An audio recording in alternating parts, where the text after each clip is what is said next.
भूत भी महाराज जी कैसे कैटेगरी के भूत होते हैं हमारे?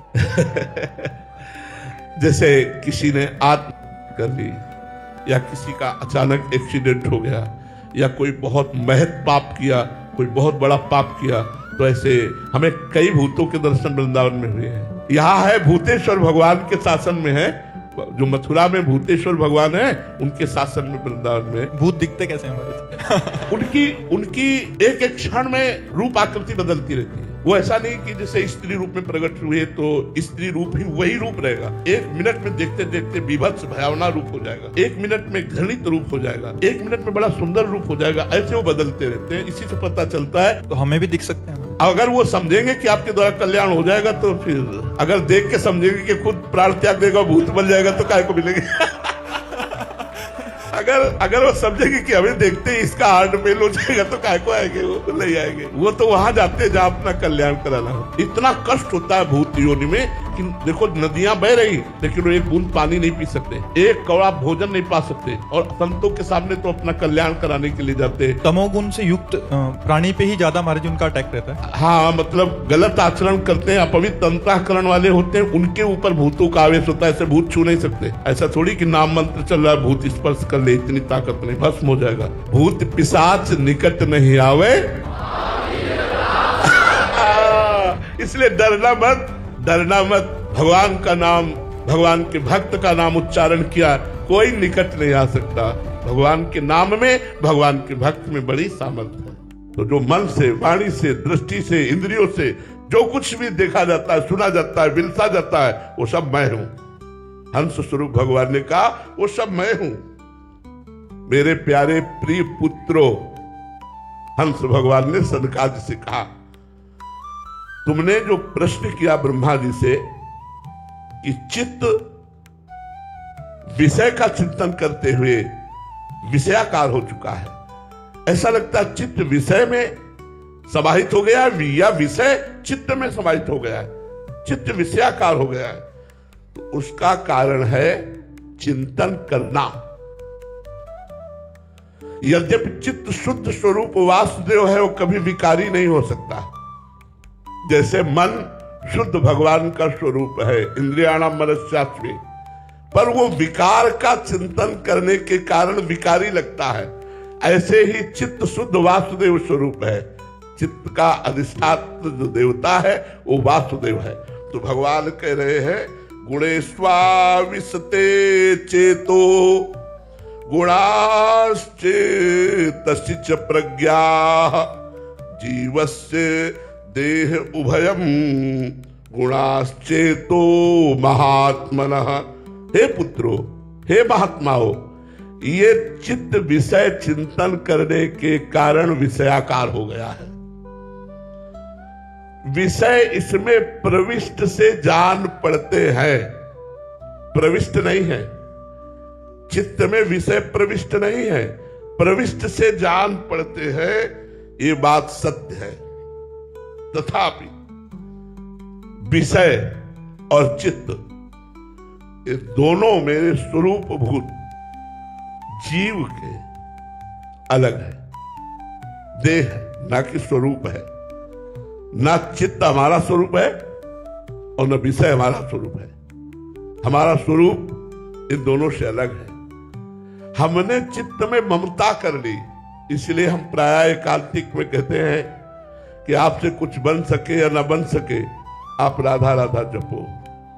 संसार का चिंतन छोड़ना ही मनुष्य जीवन की समस्त साधनाओं का लक्ष्य है।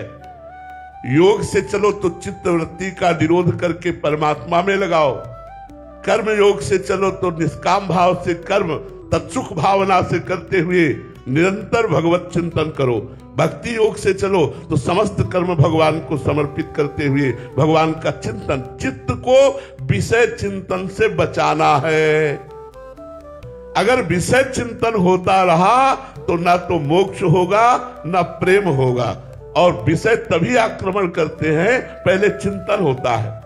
ध्यायतो विषयान पुंसां संगास्ते सुपजायते संगात संजायते कामा कामात् क्रोधो विजायते क्रोधात् भवति सम्मोहा सम्मोहा स्मृति विभ्रमा स्मृति भ्रंशात् बुद्धिनाशो बुद्धिनाशात् प्रणश्यति। ध्यातो विषयान पुंसाम। जब हम विषयों का ध्यान करते हैं, विषयों का चिंतन करते हैं, तब संगास्ते रूप जायते, उनके संग करने की आसक्ति होती है हमारे हृदय में। और जब विषय का संग करते हैं तो हमारे अंदर काम का भ्रम पैदा हो जाता है कि इसमें सुख है। अगर पूर्ति हुई तो लोभ प्रकट हो जाता है, अपूर्ति हुई तो क्रोध प्रकट हो जाता है। लोभ और क्रोध दोनों स्मृति में मूढ़ता ला देते हैं। स्मृति में मूढ़ता आते ही बुद्धि का नाश हो जाता है। बुद्धि का नाश ही साधक का नाश माना जाता है। इसलिए बार बार विषयों का चिंतन करना, विषयों का सेवन करना, यही जीव के बंधन का कारण है। अब ये सब कहां समझ पाएंगे, क्योंकि भगवत आराधना भी होती है तो हे बिहारी जी हमारी ये कामना पूरी कर दो, बिहारी जी हमको ये दे दो, ये दे दो। विषय ही तो मांगा जा रहा है। और शुद्ध परमार्थ का स्वरूप क्या है? विषय चिंतन ही ना होने पावे।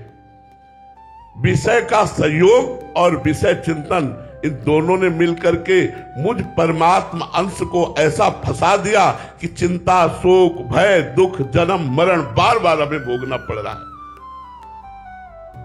इसलिए दोनों का त्याग करो।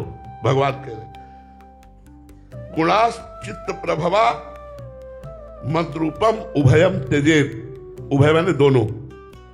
विषय चिंतन ना होने पावे और विषयों का संयोग ना होने पावे इंद्रियों से, तो मेरी प्राप्ति हो जाएगी। अब सबसे कठिन बात है विषय चिंतन छोड़ना, सबसे कठिन बात है।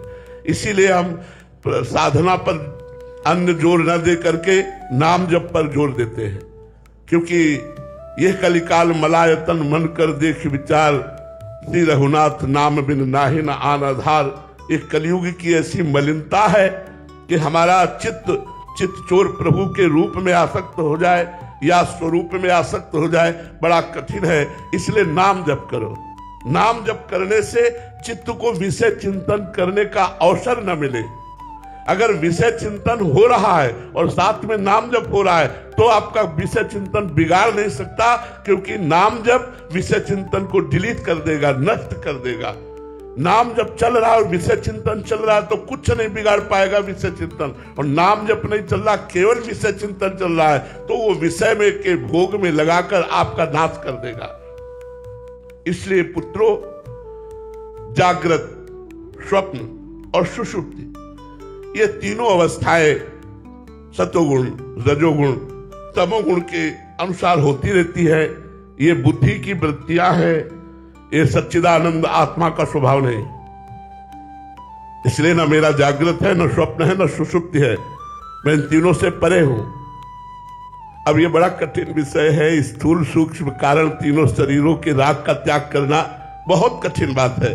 इसलिए कलिकाल में शुद्ध साधना और शुद्ध साधक बहुत कठिन है मिलना, क्योंकि हम लोग जो भी करते हैं, मान सम्मान, नाम कीर्ति, रुपया पैसा, ये सब बाह्य के लिए करते हैं। और यहां जो चर्चा हंस भगवान ने की वो शुद्ध स्वरूप प्राप्ति की।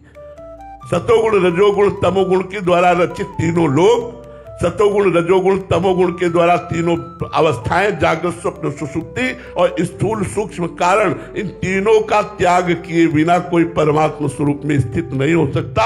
और कितना कठिन है तीनों का राग। अरे पहले स्थूल का राग छूट जाए।